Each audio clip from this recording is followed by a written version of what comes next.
Live stream.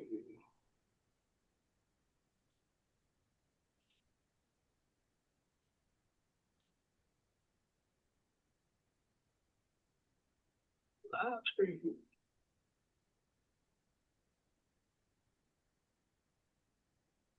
Welcome, everyone. Good afternoon. It's great to see you. We hope you're doing well. We hope if you're in the Northeast that it's not been as bad as they've forecasted, but talked to a couple people already today, and we just send our thoughts and prayers up there as they deal with the elements. I'm Phil Rising, the Executive Director of the NIAAA. Welcome to the NIAAA Town Hall, our quarterly meeting of information. And today you're going to hear from Dr. Dustin Smith, our NIAAA Board President, and from Becky Moran and Rich Barton, Associate Directors, Executive Directors of the NIAAA as well. We look forward to sharing with you, and in the end, we'll have an opportunity for some Q&A if you have any questions that maybe come up or arise during the process of as we share. And so with that being said, I want to start the process with letting you know today we're going to talk a little bit about membership. We're going to talk some professional development update, state association updates, some special initiatives and programs. We're going to touch on our 6th strategic plan, and then at that point, we'll let Dr. Dustin Smith close us out a little bit as well as we move forward. So welcome, glad you're here. Just a reminder, this is being recorded and can be seen on our NIAAA TV YouTube channel. So our first thing I would like to do is go to the next slide, Beck. If we can talk about a little membership update. I want to talk about, first of all, our 2026 Hall of Fame class. Congratulations to these 9 individuals who in February it will be in December in Phoenix will be inducted into the NIAAA Hall of Fame. This will be our 19th class, and we're excited about this group of highly accomplished athletic administrators who have served not only at their state and local level, but also served at the highest level at the national with the NIAAA, and we salute them. Just a reminder for those of you on there, applications for the NIAAA Hall of Fame are available on final forms. Something that all of our members should know is that in order for a Hall of Fame application to be submitted, it can be submitted by an individual, but it also has to have the state association's approval and signature of their executive director. So there is twofold in which applications can be submitted. The state themselves can submit a candidate, or an individual can submit a candidate, but that individual will still need the approval and signature of the state association in order to move it forward into the application process. Just some membership timelines. I want to talk a little bit about that and the fact that as spring conferences come up, just letting you know that with final forms, if you're a dual state, then at that point, usually that's taken within that. If you're not a dual state, those membership timelines can be different within the state and the individual member. And so just wanted to remind you of that. It's a calendar year. So therefore, depending on that, it will go into the process for a calendar year whenever you pay your dues for the NIAAA if you are a modified state or a sole state. Again, dual states, usually this is taken care of through their state association, and usually most of the time that's at spring and fall conferences. And then I want to remind you of our 2026 NIAAA initiative, which is the Frank Boyles Foundation. You can now find that on our website. Justin has been putting that on there for opportunity for states and individuals to make donations to that. I'm proud to say last year, our membership again really stepped up with the fact of making donations to St. Jude of over $40,000. And number one, what a worthy cause. And number two, just thanks to our membership and our states for continuing to support the NIAAA NIAAN initiative within the NIAAA. So again, reference to our website on our newest initiative this year, our newest NIAAN initiative. And so with that, what I would like to do at this point is turn it over to Rich Barton and let him share with you a little bit on some professional development update. Yeah, good afternoon, everyone. Our spring season of webinars will kick off today with LTC 706 being taught 6 p.m. Eastern. We have 15 webinars scheduled from today through March 24th. It's not too late to register. Probably seen social media posts. There will also be another email going out for people to register. Related to QPA, we currently have 4 cohorts taking place with the possibility of 28 schools receiving recognition in Phoenix. For those interested, our next QPA cohort will have a Zoom interest meeting April 20th, 7 p.m. Eastern. An email will go out from the NIAAA. Then later, a registration email will go out on May 4th. Those interested need to have applications completed and ready to be uploaded in order to be one of the 7 selected for that next cohort. Platform training will begin on June 1st. For those out there that may have interest in a district QPA, they can contact myself or PDA member Josh Scott. For a district to qualify, they have to have 75% or more of the schools in their district with an AD who is certified CAA and who has taken LTC 799. Just some excellence of note, we had 65 QPAs recognized at the National Conference in Tampa. We also landed for 2025 with a record 1,200 certifications, and we had a record 1,970 people registered for LTI courses in Tampa. We have an excellent professional development opportunity monthly with the AD Roundtable. This Wednesday, Andrew Murata, who is a noted author and one of the top education speakers around the country, will be the presenter. He's also a former ACC basketball official, and encourage you to prioritize in your schedule for that great professional development opportunity, and also spread the word. We feel like there's a lot more of us around the country that could benefit from this monthly professional development opportunity. And next month, Jamie Beckler will be on, and then April, Alex Demzek. And with that, I'll turn it back to Phil.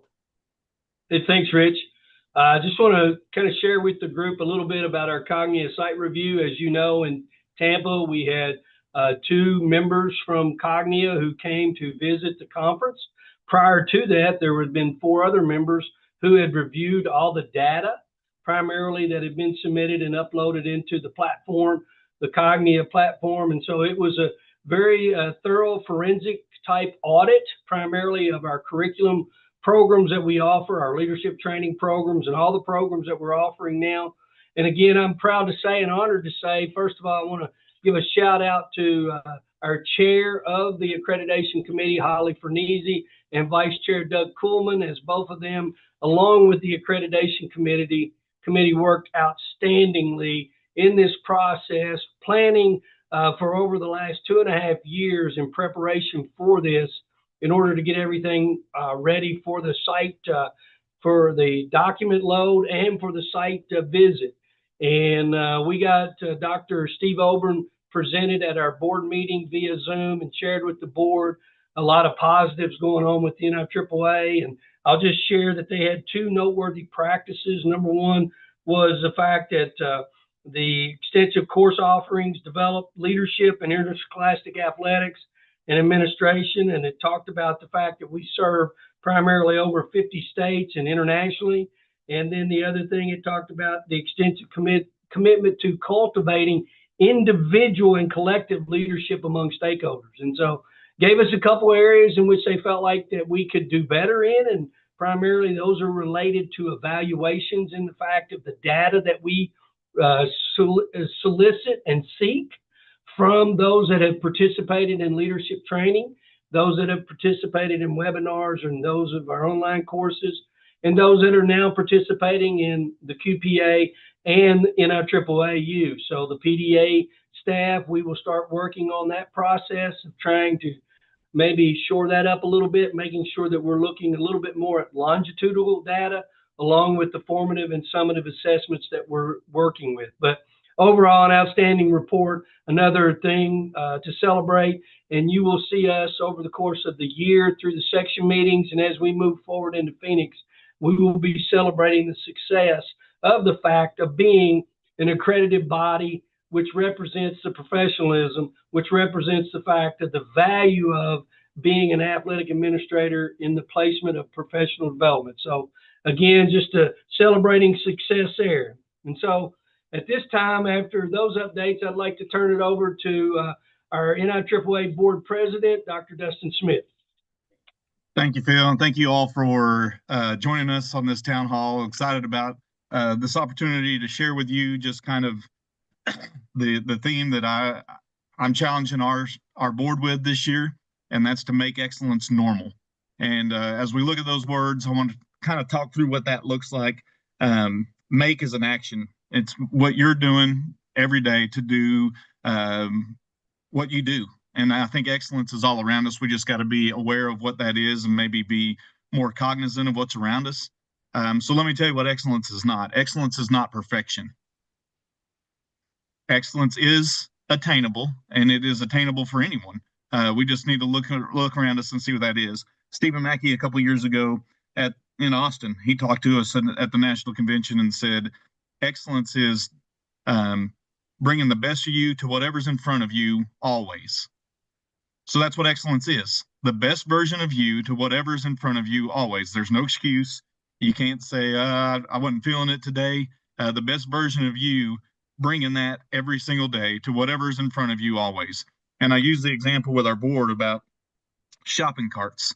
And I noticed that in a parking lot, sometimes those shopping carts don't get back to the corral. As I was informed today, it's a buggy corral or a cart corral, not just the placeholder. But I was challenging my staff to make excellence normal, and my wife took me to Hobby Lobby because Lord knows I wouldn't take her because I am cheap. But she took me with her. I got to accompany her on that trip. And as I was walking out, this lady was parked right next to one of the buggy corrals. And she got out of, or she put all her goods in her vehicle. And instead of taking the cart to the buggy corral, she took it to the parking spot that was open just to the left of her instead of to the right of her. And so I told my wife, I said, man, I got to live this out. I told my coaches to make excellence normal. I told our board to make excellence normal, and this is an opportunity for me to do that. And so something as simple as a shopping cart, returning it to the buggy corral or the cart corral, that's excellence. It could be picking up trash as you're walking in from your vehicle to the office. It could be picking up trash in the locker room. It could be picking up trash in bleachers. A wide variety of things. And so what I want that to do is, if we're more aware of it, we can make that the standard. We can make that our operation. We can make that what we're about. And so we started our board meeting this past February and talked about celebrating those moments of excellence.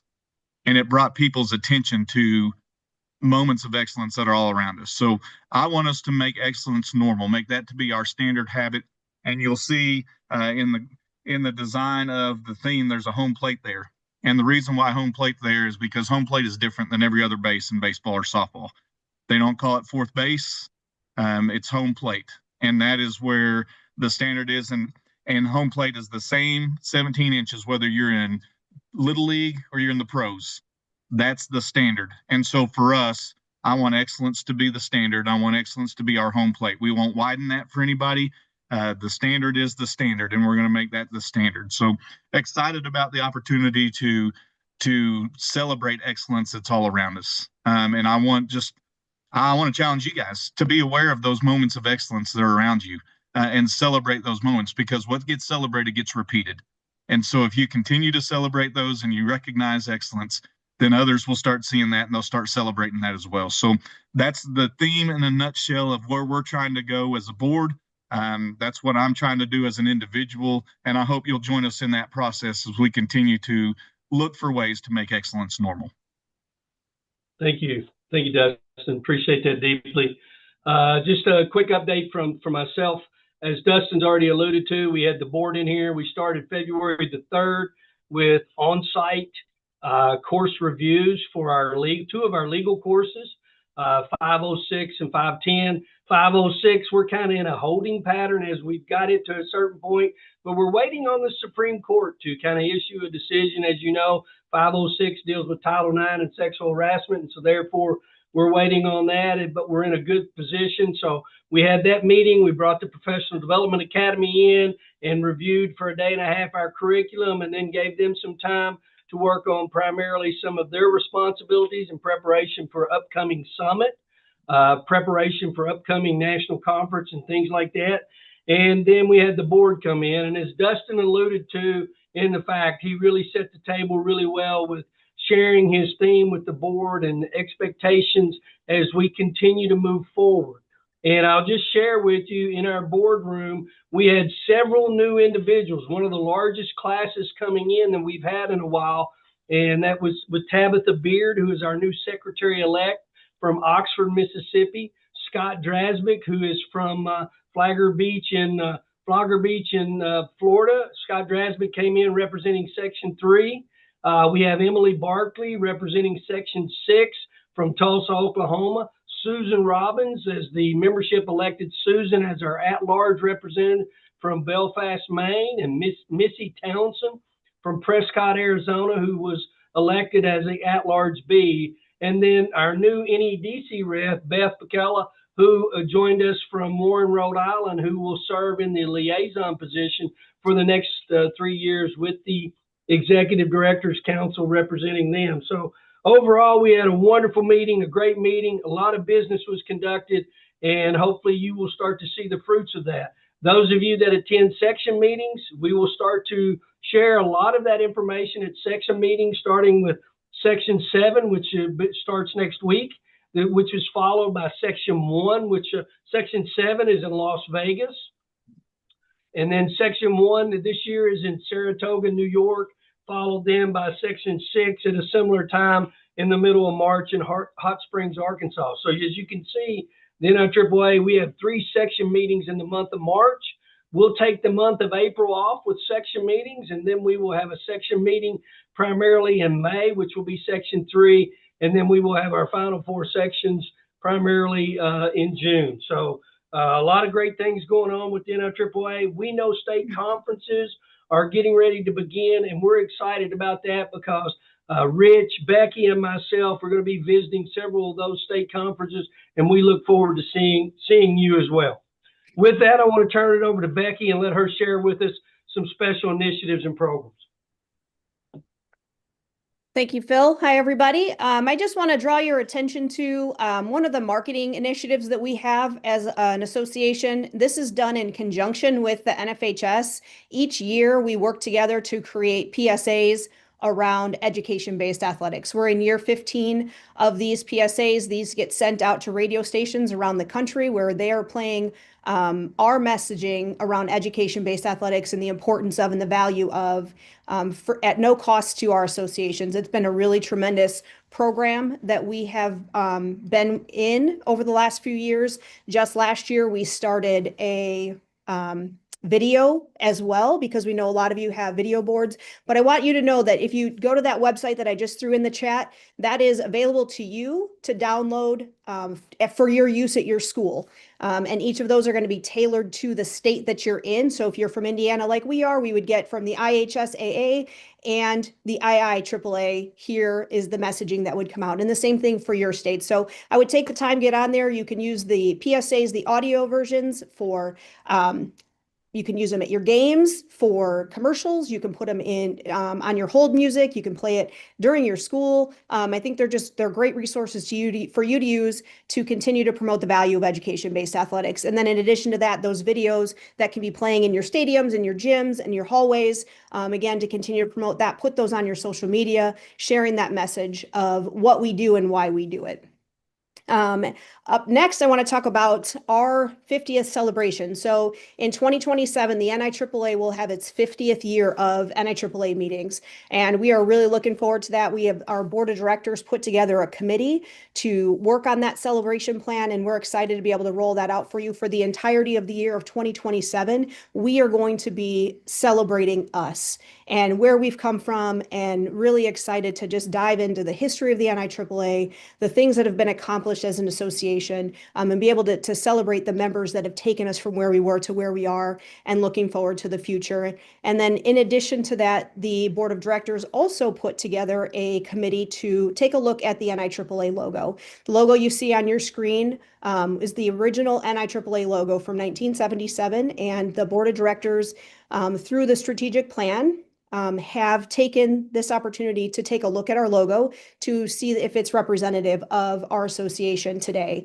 And so there's a committee from members across the country that are working on that right now, and we will be revealing that to our membership at the conclusion of the 2027 conference, after we complete that whole year of celebration of our association. So really looking forward to that. Great committee. Our leader is a former board member, Josh Matthews, out of Georgia, and he is the leader of that committee. He's done a tremendous job to bring that group together to take a really hard look at us. It's been a really great process as I've seen that work through. So excited to see where that goes, and we'll be excited to be able to share that with you here. It seems like a long way away, but at the conclusion of our 27 conference in Kansas City. And with that, I am going to turn it back over to Phil.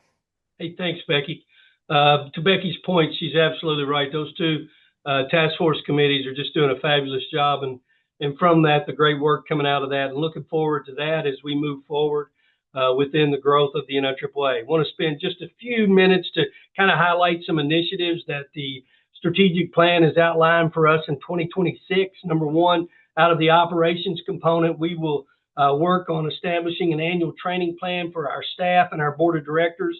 That will be also for our PDA staff as well. So we're working on developing an annual training plan for that, and that will be something we hope to have completed by the end of 2026. You can see in the program area, we're looking at comprehensive process review, revision, rewrite, and quite honestly, we've already done this, and we're really ahead of the game with this. We're working through this. We have aligned all the curriculum with one single document, and the PDA committee team continues to work through that. We're going to continue to expand the creation of topic-based areas of study from LTI to be considered as an endorsement. This was a long topic of discussion at the PDA meeting this past February, in the fact of the endorsement opportunity. And so currently where this is right now, it's with the certification committee. They are reviewing it and looking at it. And at that point, they're going to come back to the PDA committee in July with some type of formalized recommendation or formalized primarily comments on that process. And then ultimately it'll end up at the board if the PDA committee ultimately approves for it to move forward. And then finally, we want to continue to work in programs area with state leadership to provide support for obtaining education departments to include continuing ed. And those of you that are in leadership within your state, you probably got a survey from me. I'm really proud to say that right now it looks like we have about 38 states that are able to get continuing ed credit through the fact of utilizing the NIAAA. There are some states that don't have that. A lot of it, we realize, depends on, number one, the setup of your Department of Education. And for some states, the professional development continuing ed depends upon a lot of either your licensure, how that is determined and developed, and the fact of how it's awarded, and what classification you may be labeled in your state. And then again, sometimes professional development is left up primarily to just the local district. And so we're continuing to work through that, and we're going to continue to inform you as we move forward. Probably at our NEDC meeting this summer in Louisville, we're going to really do a little more deeper dive into that and maybe try to make sure that all of us understand the similarities that we have and the differences we have within the component of continuing ed. And then some ongoing initiatives, I'm going to turn that over to Dustin, and Dr. Smith's going to take us through that. All right, you see the two areas that we're looking at here. Finance, obviously, there's some lofty goals that we have. We want to get 100% dual membership. We're at 39 states right now. We're trying to get that to all 50, 51, I guess, as we can consider. We want to try to get full dual membership. We want to explore strategies to increase participation in our LTI program, not just offer classes, but have people take those classes and be involved in what that looks like. We want to increase our national conference attendance by 2% annually. That's a lofty goal, because as you look at that, as we continued, our last 3 or 4 years have been the highest attendance on record. And as you try to increase that by 2%, that's lofty. But that takes that's strategic, obviously. That's part of the initiatives that we have. That's ongoing for us. As you look at operations, we want to continue diversity and inclusion in our evaluation processes. What that looks like, how we can improve. At the end of the day, we want to be better. And how can we be better and make sure that all voices are heard and all members feel like they have a voice in what our membership is and what our association is. We want to explore expanded use of technology. That changes all the time. And we want to stay on top of that. And we want to see if there's better avenues for us to do. And this is an example of what we're trying to use technology for, using this town hall. Want to evaluate the NIAAA advocate lobbyists. We have one that represents us at the Capitol and keeps us abreast of what's going on. We can't have a voice if we don't know what's going on, if we don't have a seat at the table. And this advocate gives us that chance to do that. So that's a snapshot of our initiatives in that area. Now we go through the programs. We look at NIAAA. If you've, I'm rocking that brand today. I'm a proud product of that. Proud of what that group of people has put together and how that benefits us. But we want to support new athletic administrators as well. The turnover happens frequently, and we want to support them and create an orientation program and encourage professional growth for them. At the end of the day, the profession doesn't get better if our professionals aren't getting better, and we want to try to train them and make them better. Thank you, Dr. Smith. At this time, we'll kind of open it up to see if anyone has any Q&A, any questions, primarily from the group.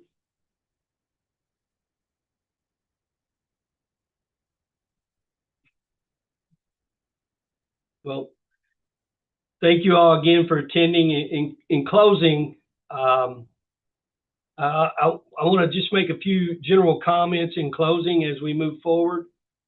Primarily, first of all, I want to give a shout out to our staff at the NIAAA.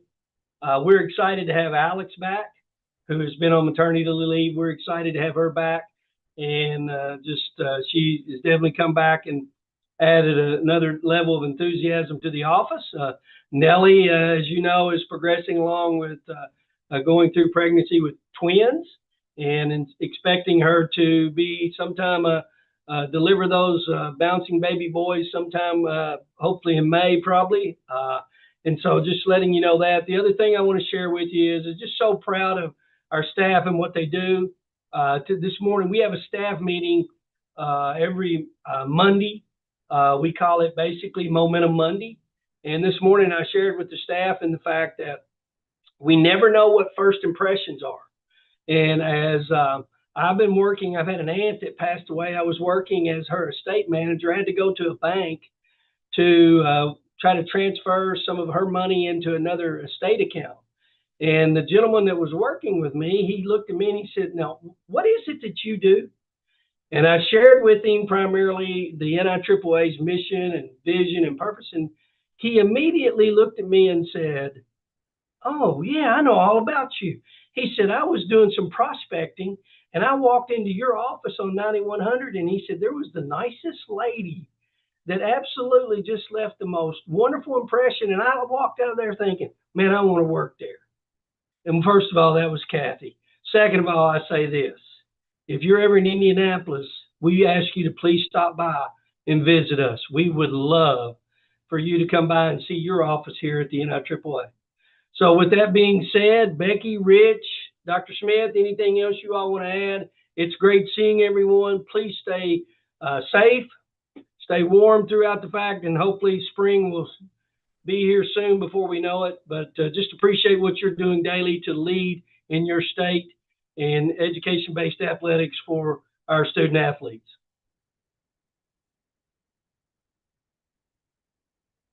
Thanks a lot, everyone. Thank you. Nice job. Thank you.